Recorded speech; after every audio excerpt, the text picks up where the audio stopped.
we need to replace overcrowded, aging facilities.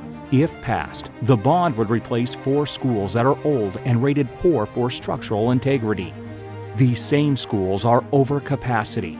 The bond would help reduce overcrowding and keep class sizes small per state requirements. Right now, Glenwood is at 800 children, and we are concerned about continued growth because the school was built in 1956 for only 484 children.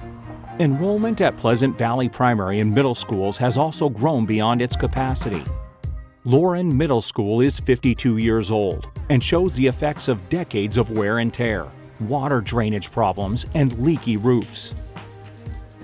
Other major projects include the replacement of several buildings at Prairie High School, the renovation of Amboy Middle School's 300 building and gymnasium, and the construction of covered play areas at Amboy, Yacolt, and Maple Grove.